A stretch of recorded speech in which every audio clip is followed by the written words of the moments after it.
Buen día para todos y bienvenidos a esta masterclass que realizamos desde la Fundación Telefónica Movistar y el programa Conecta Empleo, con el apoyo de la Universidad del Rosario, la cual hace parte del contenido valor que desde el eje de empleabilidad y emprendimiento tenemos para ustedes. Esta masterclass hace parte de 7 contenidos en diferentes temáticas relacionadas con la oferta de los cursos de Conecta Empleo, los cuales ofrecemos para personas de todas las edades, regiones y perfiles de manera gratuita. Nuestro contenido de formación tiene como objetivo la adquisición de herramientas y habilidades digitales y transversales que conectan con la nueva empleabilidad y las necesidades del mercado laboral y de emprendimiento. El tema que abordaremos en esta oportunidad es ciberseguridad en el desarrollo de software, para explicar sobre las generalidades de las prácticas de ciberseguridad a través de las diferentes fases del ciclo de desarrollo de software por medio de descripción de casos. Para desarrollar este tema nos acompaña Daniel Díaz, doctor en Informática, Seguridad de la Información por la Universidad Murcia en España, profesor principal de la Escuela de Ingeniería, Ciencia y Tecnología de la Universidad del Rosario. También es líder de ciberseguridad y miembro del Grupo de Investigación, Tecnología, Ingeniería, Ciencia y Matemáticas, TICMA, de la Universidad del Rosario. Daniel ha sido profesor de cursos de ciberseguridad, ciberinteligencia, seguridad en el desarrollo de software, programación de computadores, hacking ético, blockchain, análisis forense y gestión de incidentes, además de contar con una experiencia como consultor en la implementación de sistemas de gestión de seguridad de la información, sistemas de gestión de continuidad de negocios y seguridad para arquitectura empresarial. Bienvenido, Daniel. El día de hoy vamos a hablar de ciberseguridad en el desarrollo de software. Yo soy Daniel Díaz, doctor en informática y profesor principal de carrera de la Escuela de Ingeniería, Ciencia y Tecnología de la Universidad del Rosario. Los temas que vamos a abordar el día de hoy son los siguientes. Primero vamos a revisar cuál es la motivación para buscar que haya seguridad en nuestras aplicaciones. Luego vamos a revisar también por qué hoy en día desafortunadamente no es tan fácil que la seguridad se integre de una manera regular dentro del desarrollo de software. Vamos a revisar algunas restricciones que existen para que eso suceda. Luego vamos a ver cuáles son los tipos de requerimientos de seguridad que se manejan normalmente. Vamos a entender también cómo se incorpora la seguridad en diferentes metodologías de desarrollo de software. Y finalmente vamos a revisar dos proyectos muy importantes que nos ayudan a construir software seguro. Uno es el OWASP Top 10 y el otro es el OWASP Web Security Testing Guide. Bueno, lo primero que quiero comentar es por qué se justifica tener tener seguridad dentro de nuestras aplicaciones, ¿cierto? Y aquí esta es una gráfica muy interesante que nos muestra justamente el costo que tiene solucionar problemas técnicos, problemas en el código, dependiendo de en qué momento estemos en el ciclo de desarrollo del software. Generalmente, nosotros sabemos que existen varias fases, ¿cierto? Y las fases en general, digamos que se mencionan casi que de la misma manera. Está la fase de requerimientos, está la fase de diseño, la fase de implementación o coding, la fase de pruebas, luego viene la fase de aceptación de usuario y la fase de producción. Esas son, digamos que la forma general o genérica de nombrar las fases dentro del ciclo de desarrollo de software. Si consideramos pues, que esas fases se desarrollan de esa manera, aquí tenemos en el eje Y un estimado de cuánto costaría, ¿cierto? En términos pues, multiplicativos, cuánto costaría resolver un problema en cada una de las fases. Aquí hay algo muy interesante y es que en esta que es la fase de requerimientos, vemos que, por ejemplo, un problema o una mala implementación, digamos que prácticamente se resuelve de una manera muy económica. Claramente, porque el software todavía no se ha implementado, todavía estoy a tiempo de definir qué es lo que quiero, qué es lo que voy a hacer, de definir, digamos que mis requerimientos funcionales, no funcionales al respecto de mi proyecto de software, ¿cierto? Luego en la fase de diseño se incrementa un poco más el costo, claramente, porque arreglar un problema en la fase de diseño implica coordinar otros elementos que están también haciendo parte del mismo diseño y un mal diseño, digamos que en este punto se puede gestionar de una manera razonable. Todavía puedo, por supuesto, incorporar módulos faltantes, hacer integraciones, puedo sin duda hacer varias actividades con un costo no tan elevado. Pero a medida que vamos pasando a través de las fases del ciclo de desarrollo de software, vemos que este valor comienza, ese costo comienza a incrementar de una manera muy, muy exponencial. Por acá podríamos decir que 5 veces más, por acá 10 veces más, por acá podríamos decir que se alcanza a los 15 y por acá incluso 30 veces más. Ese es el peor de los casos, cuando tenemos ya un software en producción, ¿cierto? Un software que está atendiendo usuarios y tiene errores en su construcción, errores en sus funcionalidades. Sin duda, pues el costo está elevado porque eh, solucionarlo implica, por supuesto, identificar requerimientos que quizás quedaron faltando, ajustar el diseño, ¿cierto? Implica también, por supuesto, desarrollar módulos que quizás no se implementaron o algunos que están implementados están mal implementados, entonces implica también labores de implementación. Por supuesto, probar ese nuevo cambio que se acaba de hacer la aceptación del usuario y otra vez volverlo a desplegar.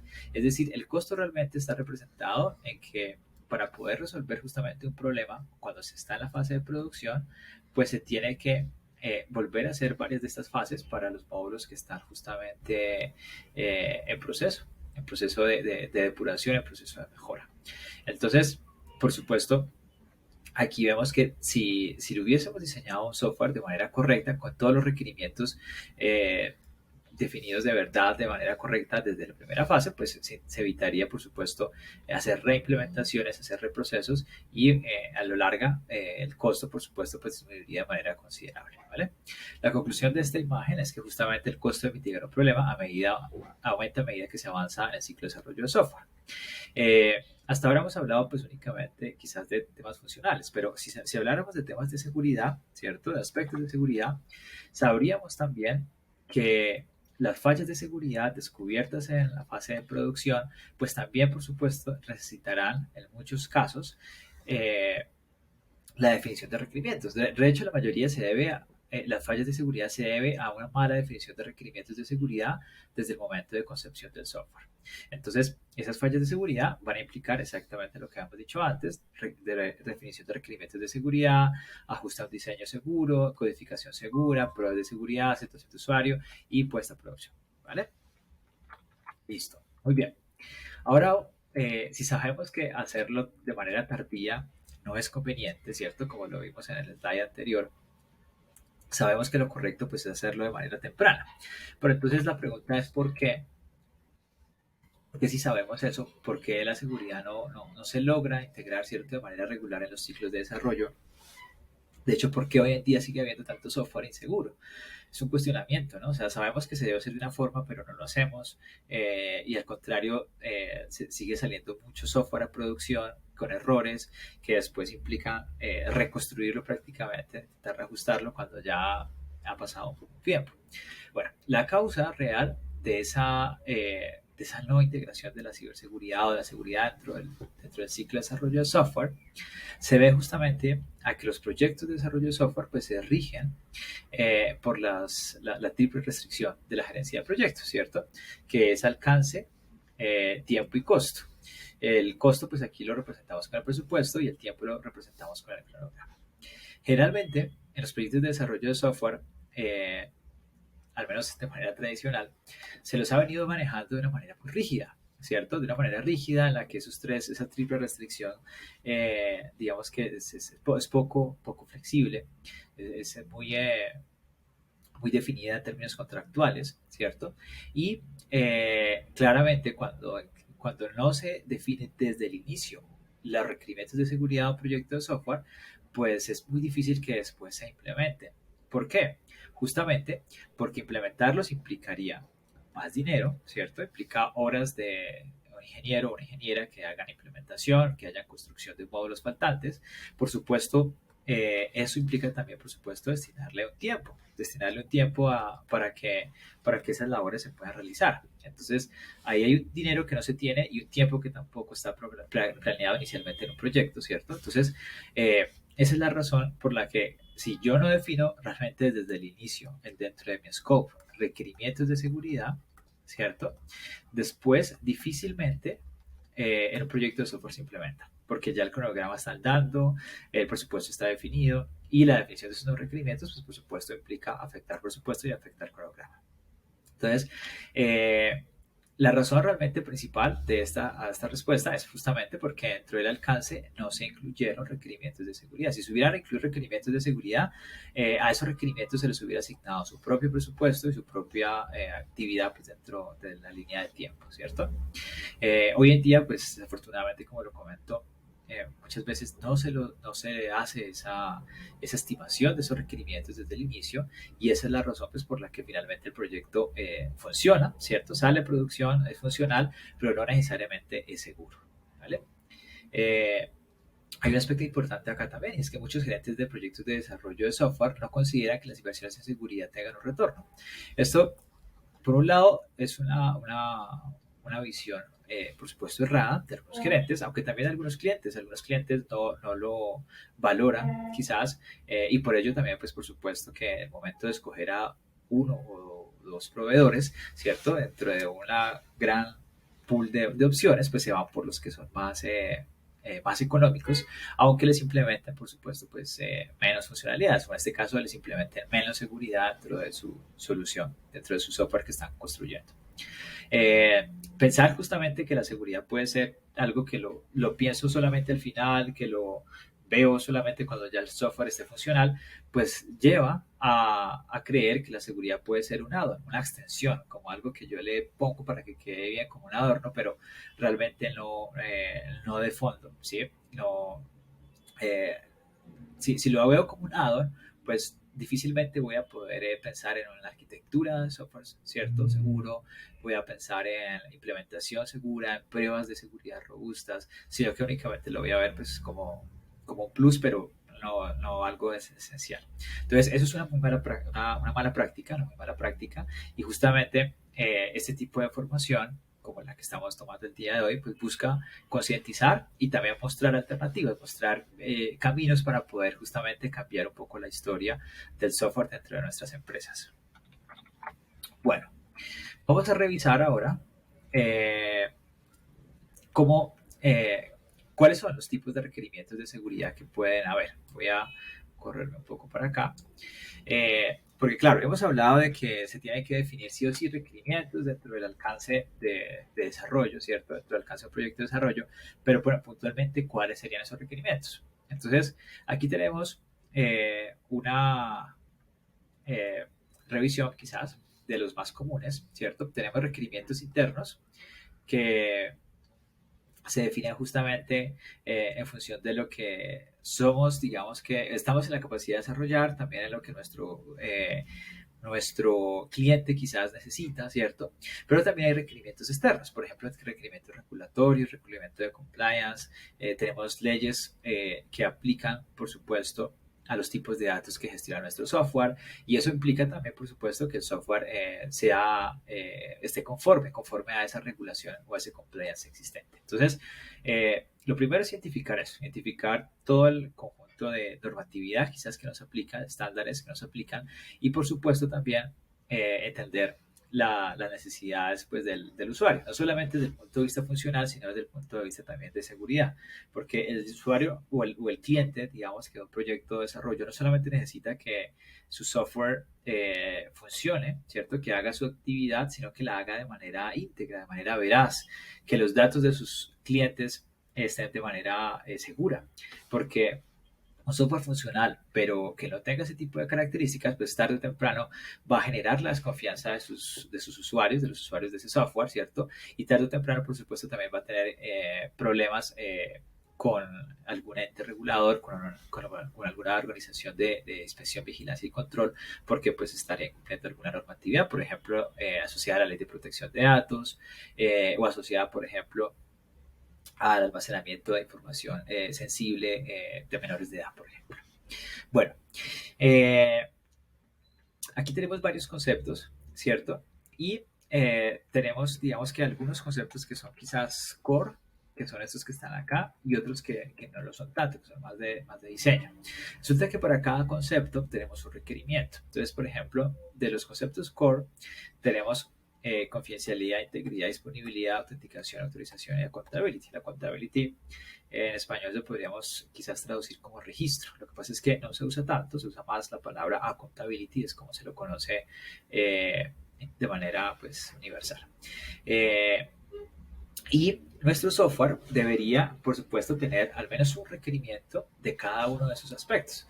Deberíamos, al menos un requerimiento asociado a la confidencialidad de los datos, la confidencialidad entendida como la necesidad de que los datos solamente sean vistos por quien tiene necesidad de verlos, ¿cierto? Que no haya justamente una violación, de hecho, también a la privacidad. La privacidad y la confidencialidad están muy, muy asociados, son términos muy similares, muy cercanos. El otro concepto sería la integridad, asociada a que los datos dentro de nuestro sistema, dentro de nuestro software, se mantengan íntegros, solamente sean modificados por quienes deben modificarlos, ¿vale? Que nadie vaya a alterarlos de manera indebida. Eso es una de los aspectos deseables. Y finalmente, el tercero de ellos es la disponibilidad. La disponibilidad hace referencia a la necesidad de que la información o el servicio que presta nuestro software esté a la mano del usuario cuando éste lo necesita, ¿vale? O cuando sea determinado pues que es justamente el momento de prestar el servicio. No necesariamente siempre el usuario pues va a tener que tener acceso ubicuo al sistema, si es que así no se ha definido entre los requerimientos. Si se definió, pues digamos que sí, pero lo importante es que la disponibilidad garantice el acceso a ese usuario en función justamente de las necesidades que previamente se han identificado y que se han considerado en la construcción del sistema. Esos son los tres conceptos más importantes de la ciberseguridad. Esa vez se le llama la trivia de la ciberseguridad: confidencialidad, integridad y disponibilidad. Y al menos deberíamos en nuestro software definir un requerimiento. Ahora en los siguientes slides voy a mostrarles algunos ejemplos de requerimientos de confidencialidad, integridad y disponibilidad. Los otros tres conceptos que son también muy importantes son los conceptos de autenticación, autorización y accountability o accounting. Bueno, autenticación hace referencia a la capacidad de validar la identidad del usuario, ¿cierto? Poderlo autenticar, poder saber quién es justamente antes de darle algún tipo de permiso.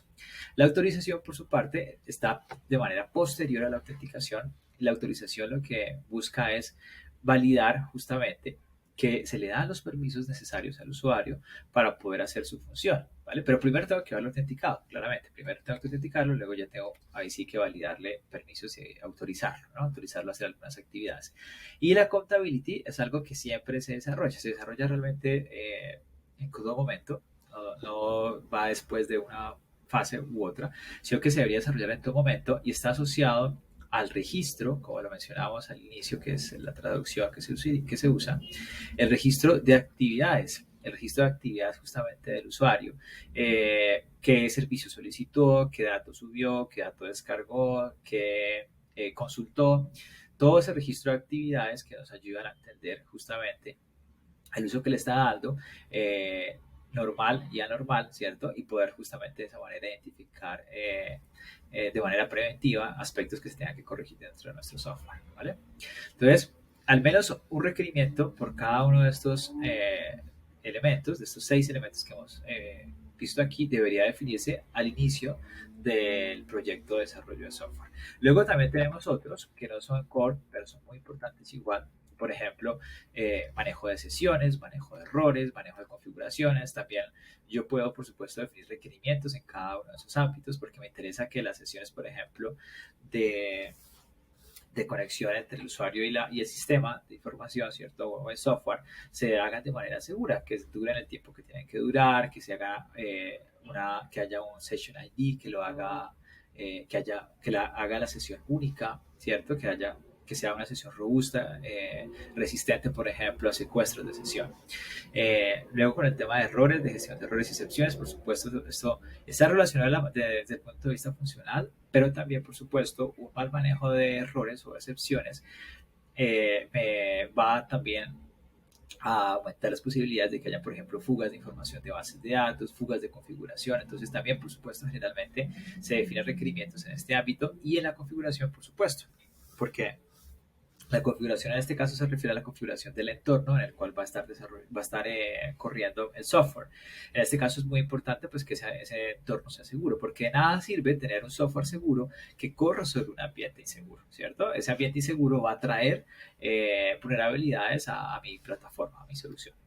Luego tenemos otros también características otros aspectos que se consideran eh, también eh, dentro de los puntos a tener en cuenta para definir requerimientos. Uno de ellos es el ambiente de despliegue, el ambiente de producción, la forma como se van a almacenar los datos, qué tipo de controles existen o se van a implementar para evitar justamente que el software sea pirateado, que sea sujeto, por ejemplo, a un mal uso dentro de sus procesos, ¿cierto? Dentro de los procesos internos del software. Bueno, luego también tenemos un tema de sincronización, secuenciación.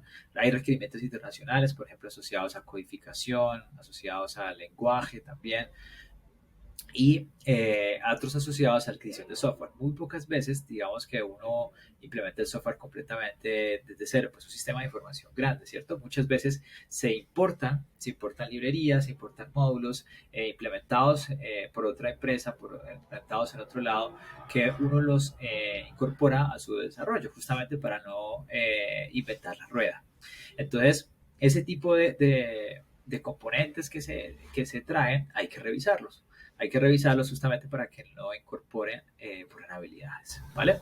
Entonces, estos básicamente son los aspectos que uno mira cuando habla de definir requerimientos de seguridad en el software y son los que, como lo decíamos antes, deben ir en la fase inicial del ciclo, porque si comienzo a pensar en ellos, cuando ya voy más adelante, pues me va a costar más, el software va a quedar mal, probablemente ya no, incluso aquí, aunque quiera no lo voy a poder hacer por restricciones de presupuesto y tiempo.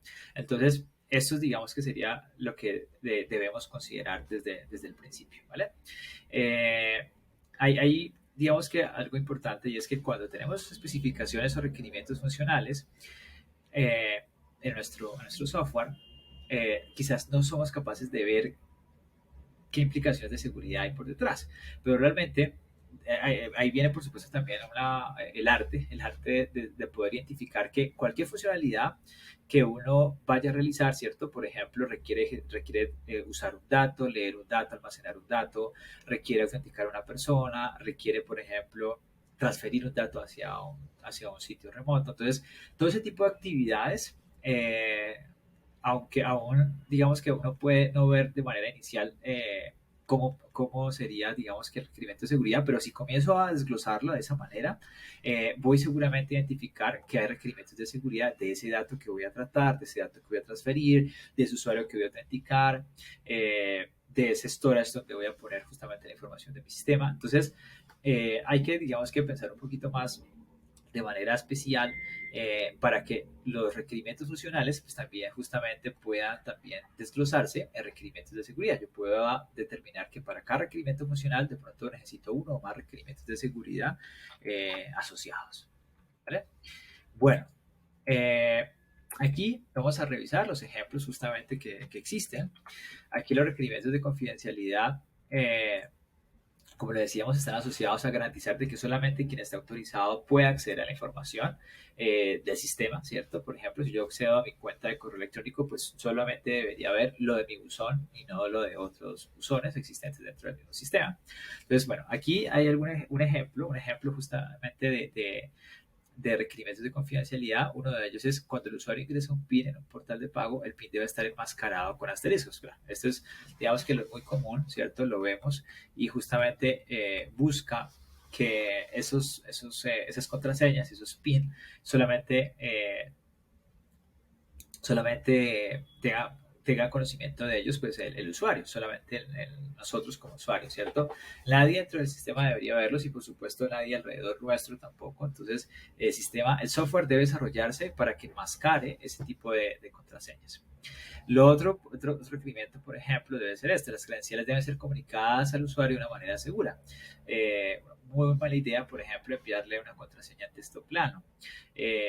¿Cierto? Muy mala idea dejarle una contraseña perpetua. Yo se la defino como administrador y se la dejo. Lo que realmente debería suceder es que quizás ya le defino una, pero solamente la contraseña de arranque. Tan pronto el usuario se autentica, deberá cambiarla, por ejemplo, ¿vale? Deberá cambiarla por una contraseña que, pues, yo como administrador no debo tener ningún tipo de conocimiento. Entonces, este tipo, por ejemplo, de gestión de las credenciales de un sistema también hace parte de los requerimientos de seguridad, ¿vale? Luego miremos este tercer punto. Dice, toda la información clasificada como top secret debe ser almacenada en el servidor de archivos usando el algoritmo de cifrado válido. Esta hace referencia a que si mi sistema maneja varios niveles de clasificación de información, ¿cierto? Pública, uso interno, privada, top secret. Me dice, la que es top secret, esa se debe almacenar, pero se la debe cifrar antes de almacenarla, justamente para que aún si un ladrón o una persona, por ejemplo, logra tener acceso al servidor, ¿cierto? Donde están los discos duros, aún teniendo acceso al servidor, pues va a encontrar la información cifrada, no va a poderla leer de manera directa.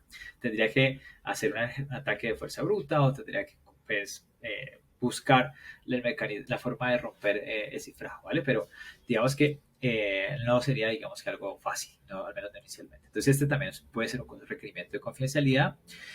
Luego está este otro, el administrador del sistema no debe conocer el password de ninguna forma. Como lo mencionábamos antes, lo ideal es que no.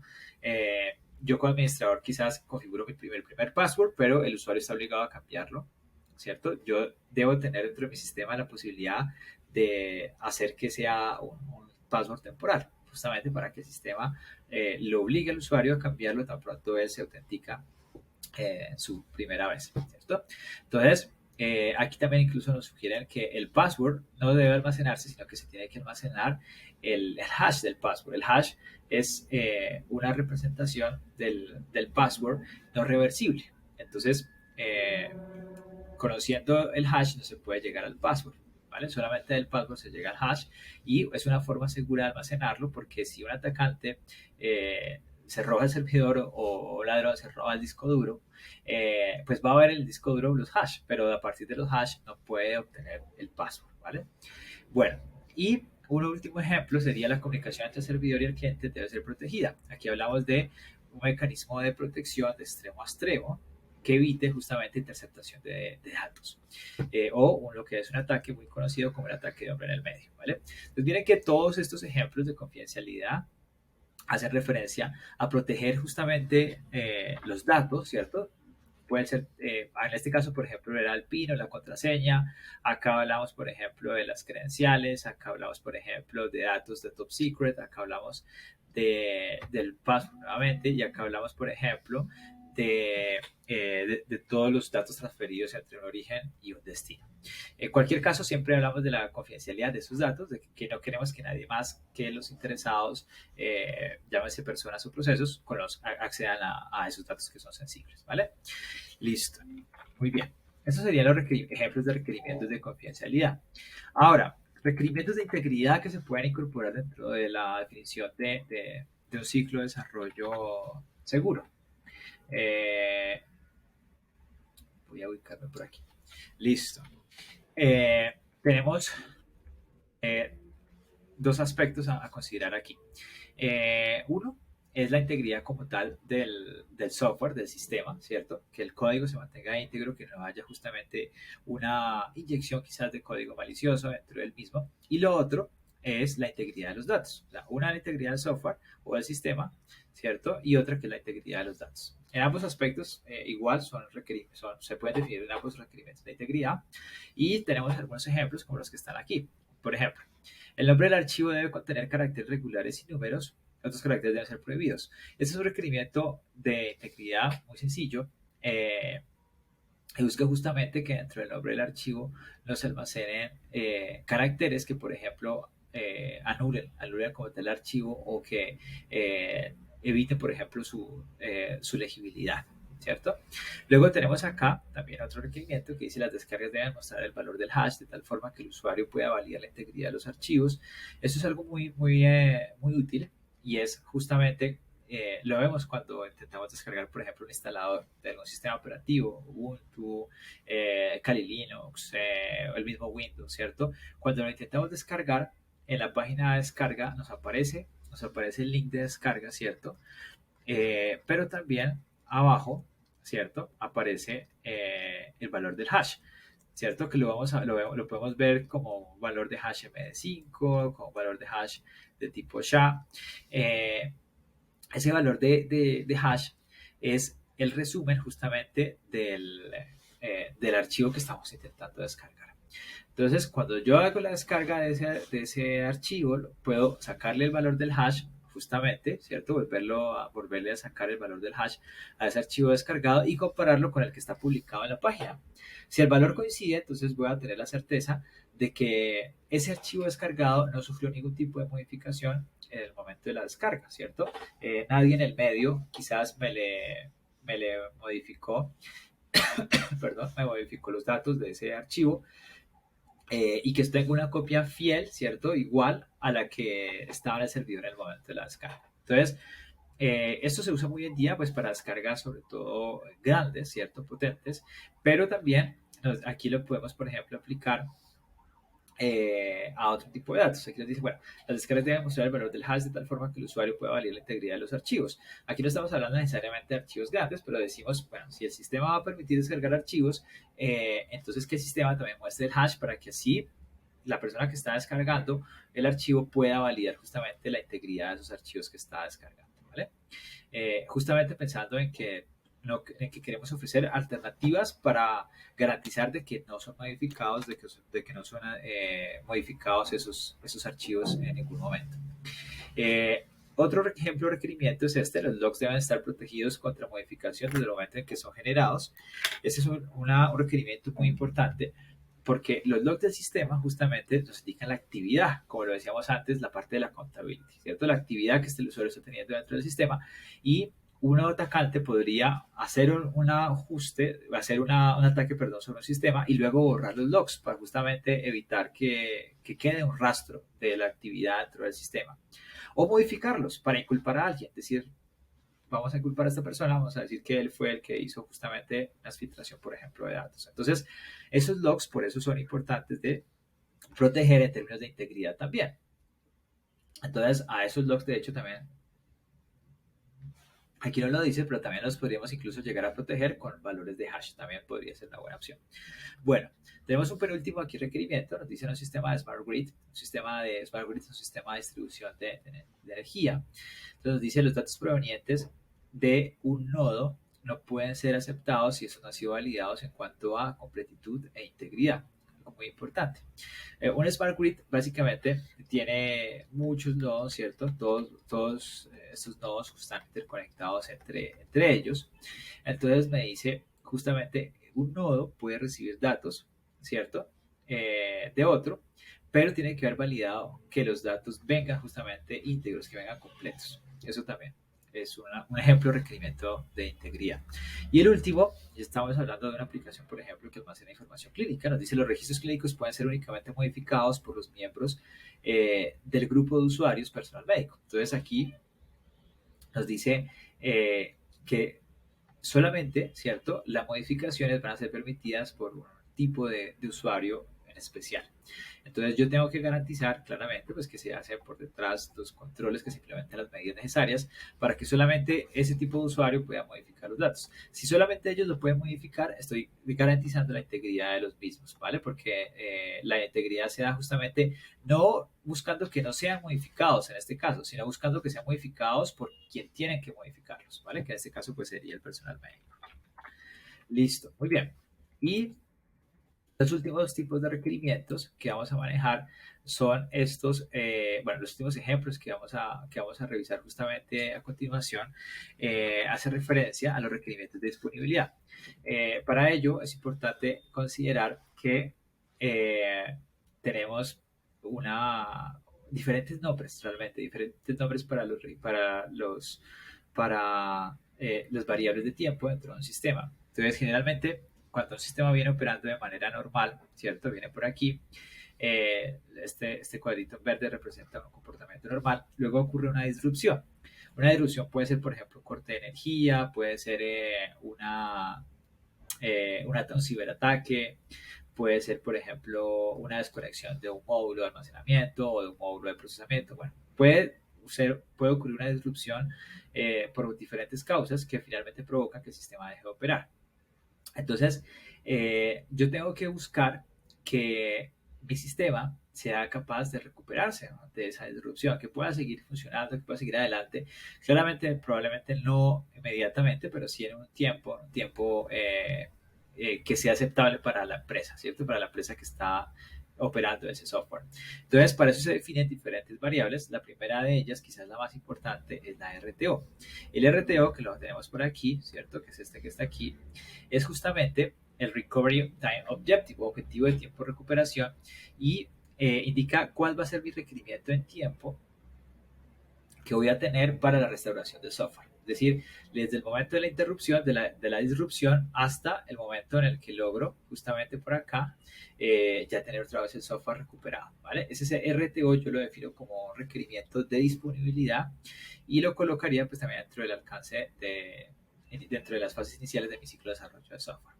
Luego, resulta que, claro, una cosa es ponerlo otra vez, recuperarlo, ponerlo otra vez funcional, pero tan pronto lo hago necesito probar, ¿cierto? Probar que efectivamente está operando como debería operar. Entonces, para eso también se tiene definido una variable, un indicador de tiempo, que es el WRT, que es el World Recovery Time, o tiempo de recuperación, que en este caso lo que hacemos usamos ese tiempo pues para hacer las pruebas justamente funcionales de seguridad que validen que después de recuperado el software quedó bien. Entonces es el WRT, es este que está aquí, ¿cierto?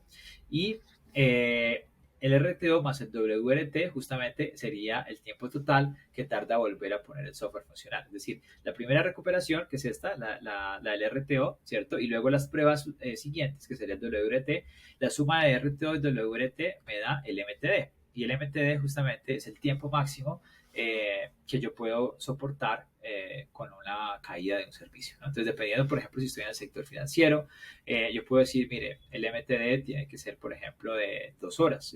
Si hay un incidente disruptivo, ¿cierto?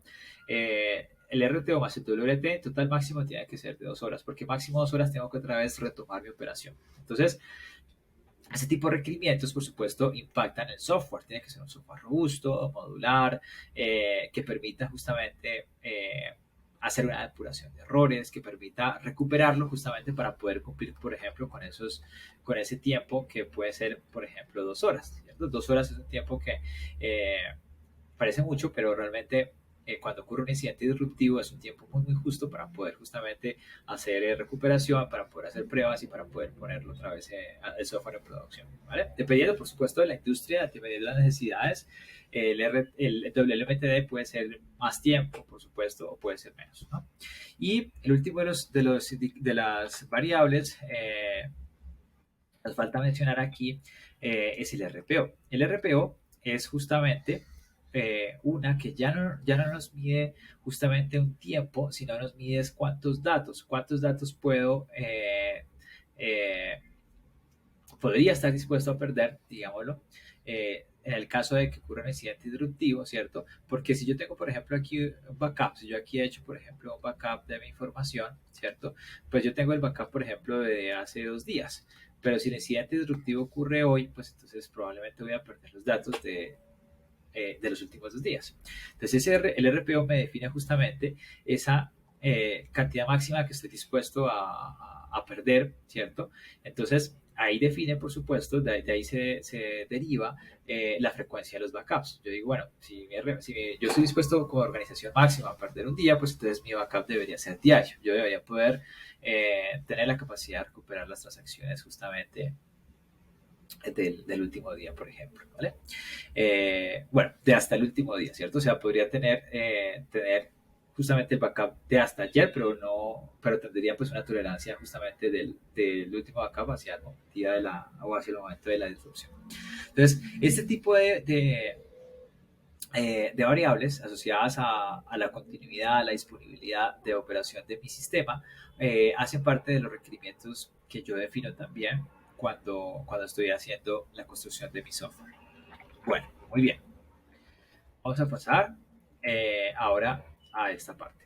Ya hemos visto la importancia de los requerimientos, hemos visto algunos ejemplos de requerimientos, pero ahora quiero que revisemos cómo las metodologías de desarrollo de software tradicionales justamente han abordado el tema de la seguridad. Entonces aquí tenemos diferentes metodologías, tenemos una metodología clásica que es la metodología cascada, quizás esta es la que aprendemos en la universidad, que tiene, ¿cierto?, las fases básicas de definición de requerimientos, diseño, implementación, pruebas y luego aquí debería haber también una puesta a producción y luego una fase de mantenimiento. Luego tenemos otras un poquito más novedosas como la iterativa o la espiral que las vamos a revisar a continuación. Vamos a darnos cuenta que cada una con sus particularidades debe, por supuesto, incorporar o debería incorporar requerimientos de seguridad. Eh, yo sé que, y soy, digamos que estoy a favor de no casarnos con una metodología, de hecho, dependiendo del tipo de proyecto, ¿cierto? Puede ser mejor, más conveniente una metodología versus otra, pero independiente de la metodología, siempre, por supuesto, deberíamos pensar en los requerimientos de seguridad que vamos a incorporar, ¿vale? La primera de ellas, que es la metodología cascada, tenemos pues aquí las fases típicas que mencionábamos ya previamente. La característica de esta fase es que es estructurada, rígida, pero quizás la más importante de las características es que cada fase debe terminar antes de que comience la siguiente. Yo aquí hago un corte, ¿cierto?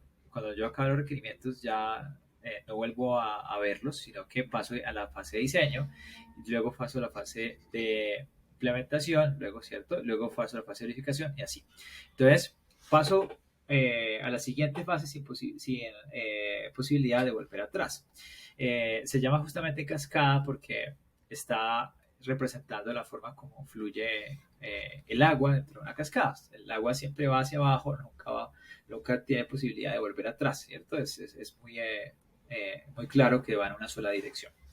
Eh, entonces, es una metodología, digamos que sencilla de entender, pero tiene justamente la particularidad de que el hecho de que no se pueda volver atrás implica también un reto importante, y es que yo los requerimientos de seguridad los voy a definir aquí, ¿vale? Pero tengo que garantizar de que todos los que mi software debe tener, efectivamente los contengo, efectivamente los coloco, porque si se me olvida poner alguno de ellos, algún requerimiento de seguridad, ¿cierto? Integridad, confidencialidad, disponibilidad, autenticación, autorización, accounting, pues prácticamente ya hacia adelante ya no tengo posibilidad, ¿cierto? Ya voy como quedé prácticamente. Entonces, esta es una metodología usada para proyectos un poco más determinísticos, proyectos un poco que ya se han hecho quizás muchas veces y que se los conoce muy bien. Entonces, uno puede, digamos que, irse por esta forma de operar de esta metodología, pero en este caso, pues en términos de seguridad, yo tengo que tener muy claro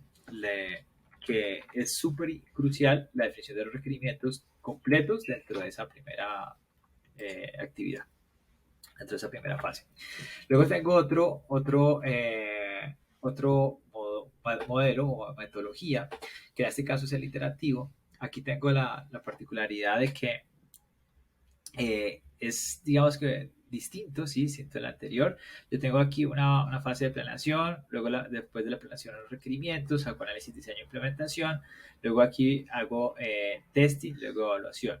Después de que se ha iterado N veces, pues esta implementación termina finalmente volviéndose una solución que se despliega, ¿cierto? De hecho, yo puedo ir desplegando los prototipos que voy construyendo de manera parcial, los puedo ir poniendo pues en ejecución para probarlos. ¿Qué características tiene esta metodología? Digamos que voy generando pequeños entregables, claro, porque es iterativa, porque voy creando ciclos, en cada ciclo voy generando un pequeño prototipo, ¿cierto?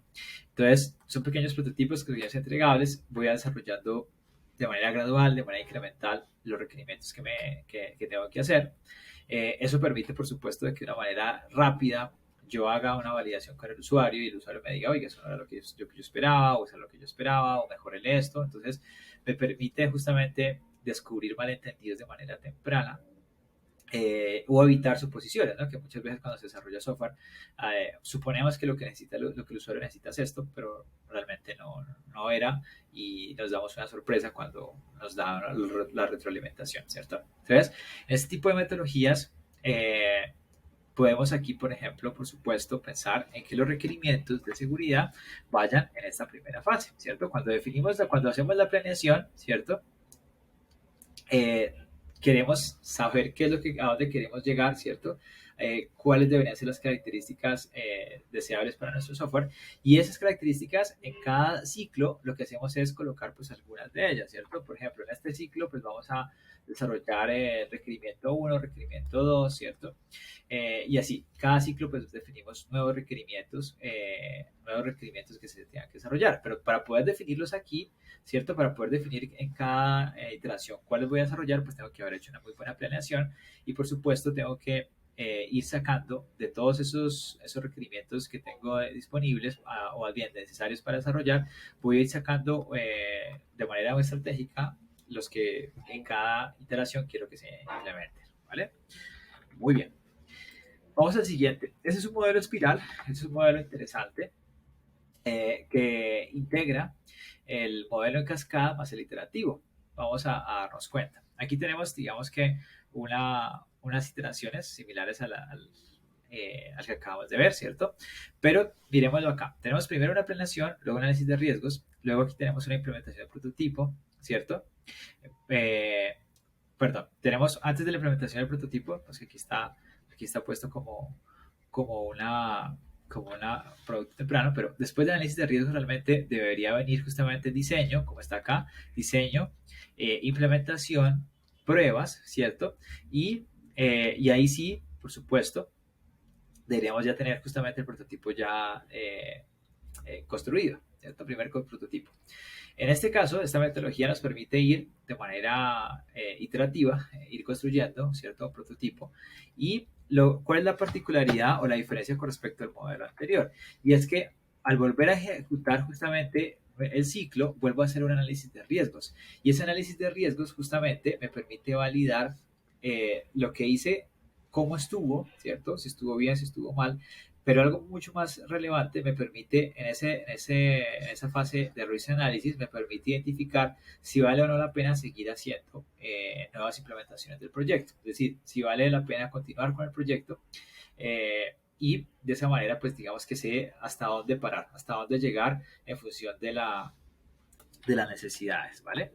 Este es un proyecto muy interesante porque es una metodología, perdón, muy interesante porque me permite ir moviéndome a través del tiempo en función de cómo yo vaya visualizando que el prototipo cumple o no cumple con las expectativas de mi cliente. Bueno, vamos ahora a revisar otra metodología muy interesante eh, que existe también para el desarrollo de software, y es esta, que es la metodología utilizando basada en metodologías de desarrollo de software ágiles, en este caso Scrum. En este caso también, por supuesto, podemos implementar la seguridad dentro del ciclo de desarrollo, ¿cierto? Aquí lo que tenemos es tenemos una visión del proyecto, ¿cierto? Inicial de la cual partimos. Tenemos, por supuesto, historias de usuario por acá que vamos a usar para construir nuestro software. Y luego tenemos sprints. Los sprints son pequeñas iteraciones similares a las dos metodologías anteriores. Tenemos una planeación, implementación, una revisión, una retrospectiva, ¿cierto? Pero aquí pues tenemos un ciclo pequeñito, ¿cierto? Donde implementamos, probamos justamente y validamos cómo nos quedó. En este caso, en esta metodología, tenemos la posibilidad de también, al igual que en la anterior, de definir cuándo, en cuál sprint queremos definir requerimientos de seguridad o queremos que se implementen requerimientos de seguridad. Para ello tenemos que justamente haber tenido ya una visión clara de cuál es el componente de seguridad que queremos que tenga nuestro software, ¿cierto? Queremos que nuestro software sea seguro en tal aspecto. Entonces, eso lo tenemos aquí, tenemos que tenerlo aquí materializado. Y acá en las historias de usuario, pues también de hecho podemos definir historias de usuario, pero también historias, por ejemplo, de ataque, historias de atacante, ¿cierto? Que nos permita determinar cuál sería el panorama de un atacante para lograr cometer, digamos que una filtración de datos o lograr, por ejemplo, secuestrar una sesión. Entonces, ese tipo de historias, ¿cierto? Que también existen casos de uso y casos de abuso, por ejemplo, los podemos documentar justamente en esta fase para lograr después en cada sprint definir cuáles van a ser esos requerimientos de seguridad que queremos que se implementen. Entonces, por ejemplo, en la planeación de mi sprint yo defino que tenemos que implementar un requerimiento de seguridad, ese requerimiento se implementa, se prueba y aquí en esta fase de retrospectiva yo tengo que tener la posibilidad de validar si efectivamente quedó implementado de manera adecuada, si cumple con las expectativas o si hace falta otro sprint para lograr justamente lograr cumplir con el propósito, ¿vale? Entonces, esta que es una metodología quizás más densa que las anteriores, porque tiene más componentes, tenemos muchos stakeholders, muchos artefactos dentro de la metodología, como por ejemplo reuniones diarias, reuniones de revisión, reuniones de retrospectiva, ¿cierto? Es una metodología muy rica. También, por supuesto, nos permite incorporar dentro de ella las actividades de seguridad que queremos que se implementen. De hecho, aquí tenemos pues, un resumen de las actividades dentro de la metodología, ¿cierto? Que se desarrollan. Entonces, por ejemplo, tenemos las reuniones diarias, esas reuniones de sincronización. Luego tenemos, por supuesto, vamos hacia el sentido del análisis de reloj. Tenemos, por supuesto, también un sprint review que nos permite validar objetivos cumplidos, un sprint retrospective que nos permite validar cuál es el resultado justamente de nuestro la forma como nuestro sprint suma al proyecto grande, ¿cierto? Validar si efectivamente cumplimos esos requisitos, pensando no solamente en lo local, sino en lo más global, ¿cierto? Acá pues no lo mencionamos, pero este debería ir al principio, que es el sprint planning, que es la definición de los objetivos a cumplir dentro del sprint, y aquí pues está la fase simplemente de implementación del sprint, ¿no? Que realmente es la más importante porque es donde se hacen realmente las actividades. Bueno, es una otra gráfica de la misma metodología con los mismos artefactos, pero nos incrementa, o sea, lo que tenemos de manera adicional es, por ejemplo, algunos aspectos interesantes, como que en la revisión del proyecto, en la visión del proyecto, deberíamos definir, por ejemplo, el roadmap del proyecto, el backlog del proyecto y los statements del proyecto. Esto, por supuesto, de nuevo, como lo mencionábamos hace dos slides, debería tener un componente de seguridad embebido de manera clara, ¿cierto? Porque si yo no tengo dentro de la definición de mi proyecto, de la definición de la visión de mi proyecto, no tengo un componente de seguridad incorporado en el roadmap, por ejemplo, pues entonces va a quedar quizás a potestad del equipo implementarlo o no, ¿vale? Entonces debería realmente, desde el inicio, debería incorporarse justamente esas necesidades de negocio, necesidades de seguridad que afectan al negocio para que de esa manera se conviertan en épicas, se conviertan en historias de usuarios, se conviertan en requerimientos a implementar dentro del sprint y finalmente pues se logre el objetivo que se busca con este tipo de desarrollos. Bueno, y algo muy importante, y es que hemos hablado de por qué implementar seguridad en el software, ¿cierto? Hemos hablado de la realidad hoy en día, desde de la implementación de proyectos, ¿cierto? De desarrollo de software y cómo tiene que buscarse su espacio, digamos que la parte del componente de seguridad tiene que buscarse su espacio dentro de la triple restricción de presupuesto, alcance y costo, perdón, de la triple restricción de alcance, tiempo y costo. Pero también hemos hablado de las metodologías en sus diferentes versiones, ¿cierto? Cada una de ellas haciéndolo de una manera diferente, pero cada una de ellas también, por supuesto, permitiendo que se incorporen esas componentes de seguridad. Ahora, de una manera mucho más práctica, quiero comentarles de un proyecto que a mí personalmente me gusta mucho, que es un proyecto apalancado justamente por OWASP. OWASP es una comunidad, es el acrónimo de Open Web Application Security Project, un proyecto de seguridad de aplicaciones web abierto. Es una comunidad sin fines de lucro que busca apoyar a las empresas justamente para que logren implementar software seguro. Es una comunidad abierta, con productos gratuitos. Los proyectos, ahorita los vamos a revisar, algunos de ellos son gratuitos. son de libre acceso y no tiene una influencia comercial. Esto también lo hace muy, muy interesante porque pues no hay un vendor detrás quizás influyendo para que compremos un producto o un servicio, sino que ofrece una visión un poco más objetiva, mucho más objetiva que la de un comercial, ¿cierto? ¿Qué productos tiene la comunidad OWASP? Tiene herramientas de seguridad, dentro de ellas pues hay varias muy, muy buenas, por ejemplo, SAP es una herramienta, por ejemplo, para hacer análisis de vulnerabilidades, para hacer, por ejemplo, interceptación de tráfico, muy, muy buena. También documentos, por ejemplo, entre los documentos, ahorita les voy a mostrar uno de ellos, que es el LOWASP Top 10, que es uno de los documentos justamente más populares que ellos publican, que es uno de los productos más conocidos. También, por supuesto, hay capítulos locales, cada ciudad principal, quizás en cada ciudad capital en este caso, por ejemplo, en Bogotá tenemos un capítulo de OWASP. También ellos pues promueven conferencias y promueven también listas de correo. Pero bueno, más allá de eso, en esta página se puede encontrar la información completa de la comunidad, ¿cierto? Y también los proyectos que ellos promueven. El cual nos interesa de todos que están muy interesantes, quizás el que más nos interesa, o de los que más nos interesan sería este, que es el OWASP Top 10, que es un listado de las 10 vulnerabilidades web más comunes existentes en servicios web. Entonces, voy a ir aquí un poquitico más adelante. Aquí está la página pues, de consulta del OWASP Top 10. Pero el OWASP Top 10, aquí tenemos el desglose de esas 10 vulnerabilidades, ¿vale? Generalmente es una publicación que se hace no cada año, generalmente es cada 3 años. En este caso, la última fue en el 2017, ¿cierto?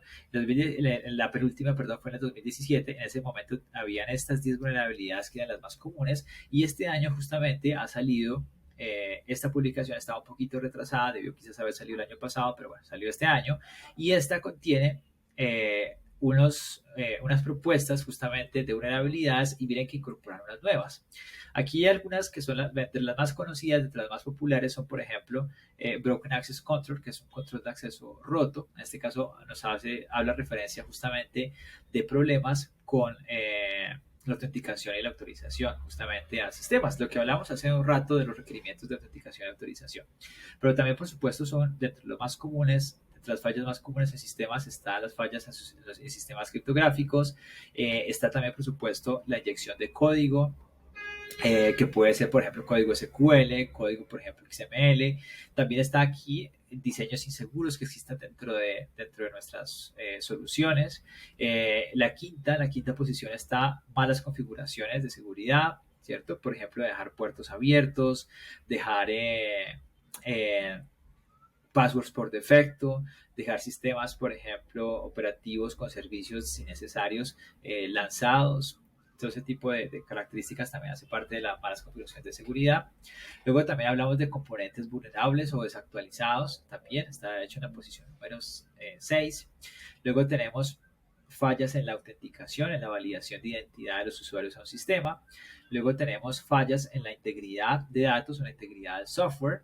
Luego tenemos fallas en el accounting, que es justamente eso, la generación de logs o en la capacidad de hacer monitoreo. Y finalmente, este es un ataque que es nuevo, miren que no estaba en la versión de 2017, ahora en la versión de 2021 ya se incluye, que es el de Server-Side Request Forgery, que es justamente la construcción de peticiones del lado del servidor que son falsas y que permiten hacer la filtración de datos, inserción, por ejemplo, de actividades no deseadas dentro de nuestra plataforma que afectan finalmente, pues, por supuesto, al usuario final. ¿Vale? Entonces, esta es una publicación muy interesante. Es un documento que contiene cada una de esas vulnerabilidades y lo interesante es que para cada una de esas vulnerabilidades nos muestra justamente, voy a mostrarles aquí rápidamente, nos muestra algunas características. Aquí está la página justamente de esta publicación, aquí está cada una de las vulnerabilidades. Si abrimos una de ellas, por ejemplo, la de Security Misconfiguration que mencionamos hace un rato, yo voy a ver aquí algunas características de frecuencia, de ocurrencia de esa vulnerabilidad dentro de servicios web, pero también voy a ver aquí la descripción de la vulnerabilidad, que era lo que comentábamos antes, los errores típicos debidos a una mala configuración de mi servicio, ¿cierto? Pero también me muestra cómo prevenirlos. Me da algunas indicaciones, algunas pistas de cómo justamente hacerle frente a esta vulnerabilidad, ¿vale?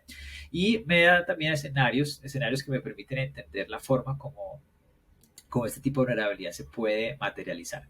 Y así para cada una de estas otras vulnerabilidades. Entonces es información muy importante, muy útil, que en el momento en el que uno esté, por ejemplo, haciendo un ciclo de desarrollo de software y esté sobre todo enfocándose en quizás hacer una buena implementación, ¿cierto? En la fase en la fase de implementación y luego en la fase de testing, por supuesto me interesará que mi implementación no contenga ninguna de estas vulnerabilidades y que después en la fase de testing pues pruebe justamente que ninguna de ellas quedó incluidas haciendo pruebas alineadas a estas vulnerabilidades que están aquí representadas. Y otro proyecto que quiero mencionar justamente es el OWASP Web Security Testing Guide. Este es otro documento, es un PDF, es otro proyecto de OWASP que contiene justamente un conjunto de pruebas de seguridad disponibles para sistemas buscando justamente que, pues, que sean seguros. Aquí de hecho tenemos una representación de lo que es el ciclo de detección de una vulnerabilidad, ¿cierto? Tenemos por aquí un software que está en producción, tenemos quizás aquí una vulnerabilidad que es descubierta, ¿cierto?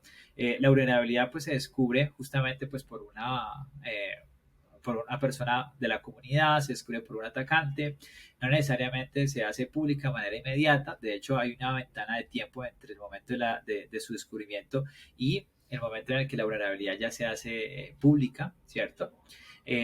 Después de que la vulnerabilidad se hace pública, el fabricante vinculado justamente a ese software que es vulnerable, por ejemplo, un software, por ejemplo, de un servidor web, por ejemplo, ¿cierto? Por ejemplo, Internet Information Server o un Apache, Tomcat. Entonces, ese fabricante, ¿cierto? Ese constructor de ese software se entera después de esa vulnerabilidad de un tiempo posterior, ¿cierto?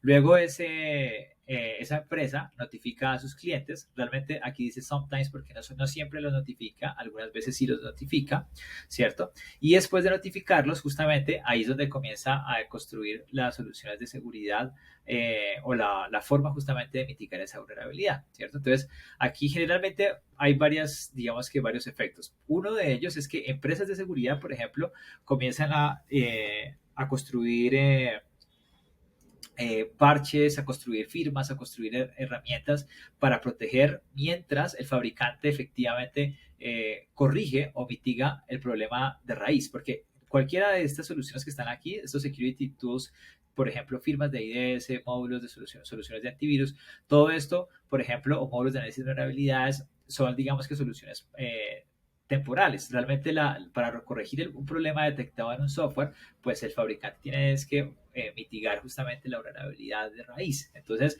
el fabricante en este caso, por ejemplo, pues se toma un tiempo hasta desplegar o publicar un parche disponible y luego ese parche ahí sí comienza a ser desplegado por parte de la empresa pues que tiene el software justamente vulnerable, ¿cierto? Entonces, miren que existen muchos momentos dentro de esta línea de tiempo en la que vemos que hay interacción de muchos actores, pero sobre todo vemos que el software, por ejemplo, en este instante de Sub-Zero está vulnerable, pero solamente hasta que el parche se desarrolla y se implementa es que el sistema queda realmente protegido. Durante toda esta ventana, que se llama una ventana de exposición, pues se da justamente la posibilidad de que un atacante que conozca la vulnerabilidad, pues logre justamente aprovecharse de ella y afectar el sistema, ¿vale? Esta gráfica está dentro de este documento, dentro del documento del OWASP Web Security Testing Guide, y aquí también pues está el link de acceso a ese documento. ¿Qué otra cosa es importante ver en este documento? A mí me gusta mucho esta figura porque contiene cómo es el ciclo de desarrollo del software, muy similar a como lo hemos visto de manera previa, ¿cierto? En esta charla, pero nos muestra justamente componentes que se pueden desarrollar de seguridad en cada una de esas fases. Por ejemplo, aquí en la fase del diseño, por ejemplo, hablamos de construcción de una un diseño seguro, y para eso se utiliza, por ejemplo, un modelo de amenazas. El threat model, por ejemplo, se hace en la fase de diseño del software, y ahí lo que hago es identificar cuáles son esas amenazas que yo preveo que van a estar, digamos que tentadas a afectar mi software, y desde ahí comienzo justamente a construir un diseño seguro. Luego en la fase de desarrollo, justamente yo puedo tener, por ejemplo, guías de desarrollo seguro, puedo tener manuales de implementación segura justamente que me ayuden a hacer que mi construcción sea robusta, ¿cierto? Luego en la fase de deployment, por supuesto, tengo también, por supuesto, la posibilidad de hacer pruebas de penetración, de hacer pruebas unitarias, pruebas de sistemas, pruebas de aceptación, ¿cierto? Que es lo que mencionábamos también previamente dentro del ciclo de desarrollo. Y luego en la fase de mantenimiento, también desde el punto de vista de seguridad, pues también viene un conjunto de pruebas, dentro de las que se incluyen, por ejemplo, pruebas de regresión, revisiones de salud o health checks, que me ayudan a garantizar de que el software pues, se mantiene correcto. Entonces, miren que aquí en este documento nos ofrecen una visión alternativa del ciclo de desarrollo del software y de cómo cada componente, cada fase del ciclo pues se puede nutrir también con componentes de seguridad. Pero quizás, y ya para terminar, lo más importante de este ciclo de desarrollo del software y más bien de este documento del Web Application Security Testing Guide es el conjunto de pruebas de seguridad que nos ofrece. Todas estas son pruebas de seguridad en diferentes ámbitos. Miren que aquí hay pruebas de seguridad en temas de recolección de información, en temas de gestión de identidad, temas de autenticación, autorización, en temas de gestión de sesiones, validación de inputs, manejo de errores, criptografía. Justamente muchas de ellas están también dentro del OWASP Top 10, ¿no? Entonces, miren que OWASP nos ofrece, por un lado, un conjunto, un compendio de las 10 vulnerabilidades más comunes, y ahora con este proyecto, con el Web Application Security Testing Guide, nos ofrece también la forma de probar de que existen o no existen dentro de nuestro software. Entonces, esos dos recursos, no quería terminar la charla sin comentarlos, porque son proyectos que son muy importantes. Uno, el OWASP Top 10, y el otro, el OWASP Web Security Testing Guide, y sirven mucho para que las empresas, por supuesto, logren implementar seguridad en su ciclo de desarrollo de software, ¿vale? Y además son gratuitos. Entonces, aquí están los links de la presentación, los pueden consultar, los pueden revisar y, por supuesto, aprovecharlos para mejorar la construcción de su software dentro de sus empresas. Muchísimas gracias a todos por haber visto este video. Espero que los haya ilustrado de todo lo que se puede hacer para proteger el software dentro de sus organizaciones, y los motivo, por supuesto, a que sigan aprendiendo, que sigan accediendo a este tipo de contenido y que revisen, por supuesto, los cursos de desarrollo de software que están disponibles dentro de Conecta. Ahí tenemos, por supuesto, pues cursos de varios lenguajes de programación. Tenemos la posibilidad de aprender a construir, pero ustedes ya tienen ahora una visión de construir de manera segura, lo cual va a ser muy útil y muy complementario con los otros cursos pues, que existen dentro de la misma plataforma de Conecta. Muchísimas gracias.